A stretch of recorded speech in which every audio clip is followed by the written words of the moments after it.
So we moved into our house downtown here in Colorado Springs 4 years ago. 4.5 years ago.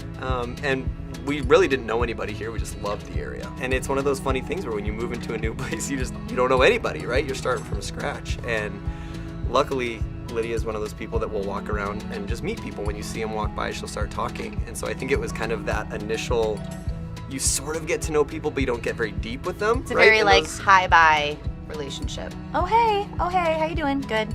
That's it. Which I think most of us have with the majority of our neighbors. But I think then talking with the neighbors a lot, you realize, oh yeah, they kind of know this person, they sort of know that person, we've met these people. I feel like a lot of the people we talked to had that kind of yearning to know people better.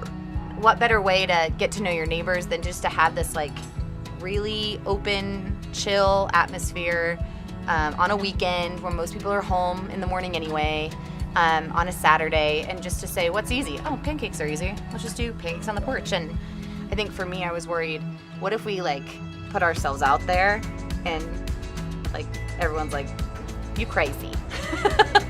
So we made flyers and we just stuck them in people's mailboxes. We're like, hey, neighborhood pancakes on Saturday. We'd love to get to know everyone.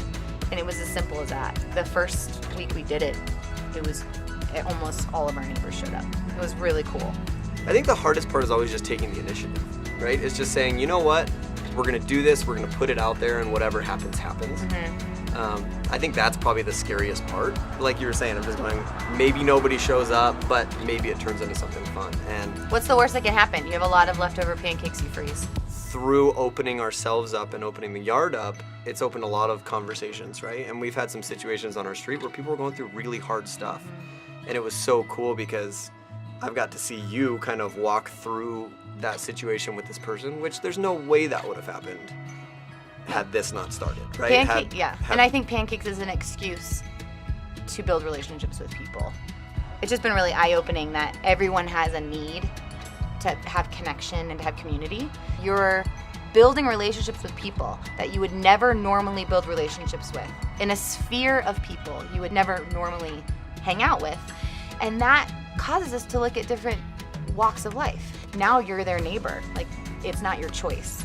And so I think if every street started doing something like this, it would really start to change the culture of how we look at people, how we communicate with people, how we have compassion towards people, because now we're building relationships with people that we didn't necessarily choose to. So for me, I think that's a big deal, because now what used to be, oh, hey, hi, how are you, good, is, hey, how's your daughter's foot? I know she really missed doing ballet last year. Is she better? Or, you know, hey, how's going back to school for you? Where are you at with that? I would say for people who don't know where to start and they want to build community around them, they want to get to know their neighbors, make a batch of pancakes. And maybe it's not as overwhelming for you to invite 4 or 5. Maybe start with the 3 across the street and the ones on either side of you. And also to have the faith to say, like, if I take the first step, I think that God will take it further. If I make that initial step to say, I'm going to invite you, then the outcome is really not in your control, and just having faith that, you know, it's going to work itself out.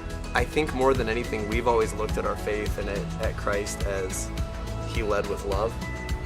And that's how we've always seen, how can we be there for the people around us. We want to love as much like Jesus did as we possibly can. And where's the best place to start? And it's your home, your yard, you know, your area, and then your community. And then where can it branch out from there? And that it was really as simple as that. There wasn't any ulterior motives other than just we want to love our neighbors and our community like Jesus loves us.